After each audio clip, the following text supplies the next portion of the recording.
I've been struggling recently with my Arabic, and I'm going to talk a bit about that and why I've come to the realization that in order to become fluent in a language, you have to change your focus. I have done this in the past. I'm going to do it in Arabic, and I'll explain to you what I mean.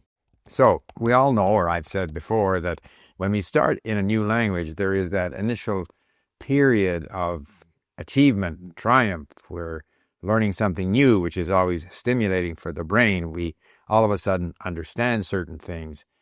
There's a lot of high frequency vocabulary. So we're kind of climbing a steep hill, but we're getting that sense of getting somewhere. And then we realize that actually it's a long, long road. There are a lot of words to learn, a lot of low frequency words to learn. It takes a long time for the brain to get used to a new language, even if we understand certain rules of grammar, or we understand in theory how the new writing system works. It takes a long time for the brain to get used to these things. So with my Arabic, unlike, say, Persian, where I had a lot of interesting content, some of it prepared by our tutor at Link, Sahra, on the history of Iran and different aspects of the culture of Iran. With Arabic, I've kind of bounced around from standard Arabic to Egyptian Arabic to Levantine Arabic, and I haven't been able to find that same kind of interesting content that I had for Persian, for whatever reason. And now I was helped by my tutor, Sahra, who not only created good content, but found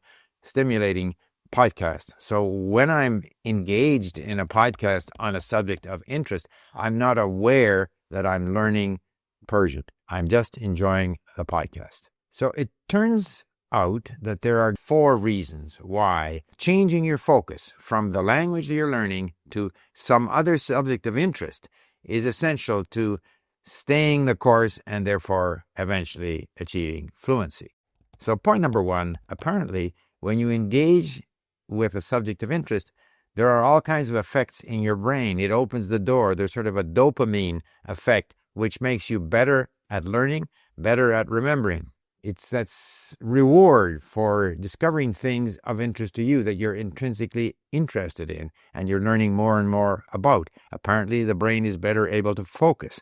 So what I've always felt to be the case, that I learn better when I'm focused on a subject of interest, there are lots of neurological or brain research, cognitive science research, which supports that premise.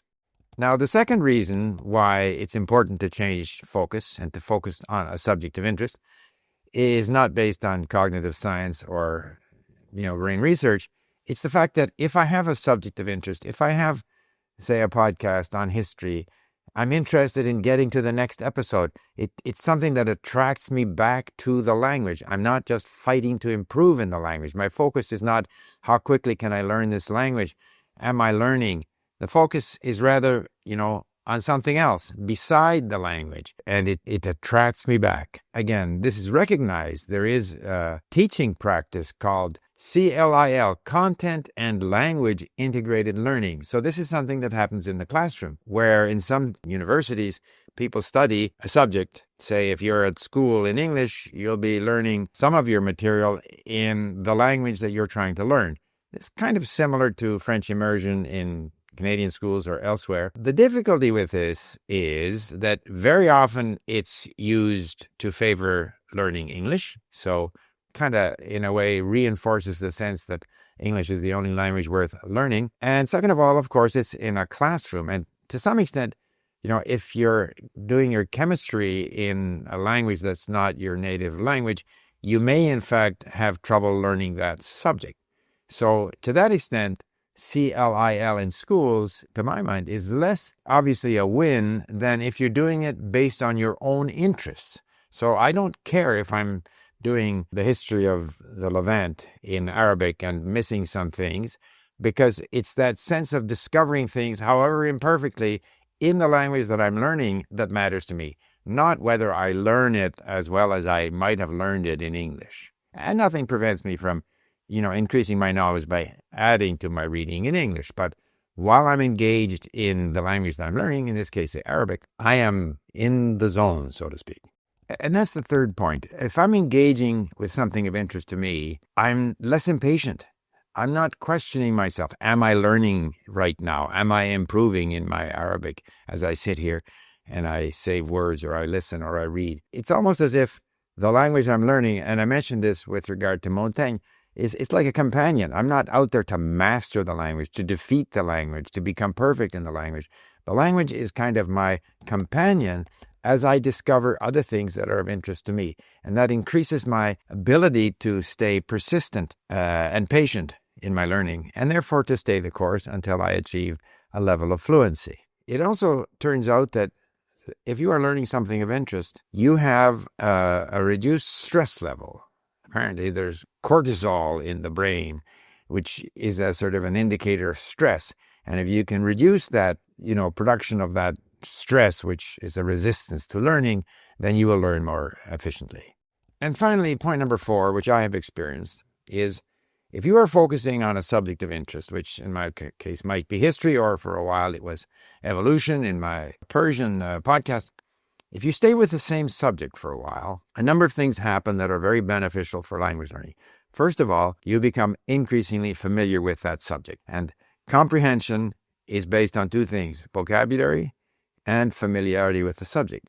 So if you stay with the same subject, you become increasingly familiar with that subject. You understand more and more. There are more things that you know, and therefore you notice more new things that add to your knowledge of the subject, but also to your knowledge of the language. And second of all, of course, if you're staying with the same subject or a limited range of subject matter, a lot of the same low-frequency vocabulary is going to appear more often than if you had a scattered approach. So, in other words, you will increase your ability to learn low-frequency vocabulary. So that's another good reason to stay with a subject of interest, to move your focus from learning the language to learning a subject of interest. So it becomes less stressful. It approximates what a famous Hungarian, I believe, educator talked about as the flow, that zone where you are engaged with something that you know is difficult, but you're so interested in it that it feels less stressful, less pressure. You're not aware of the fact that you are learning.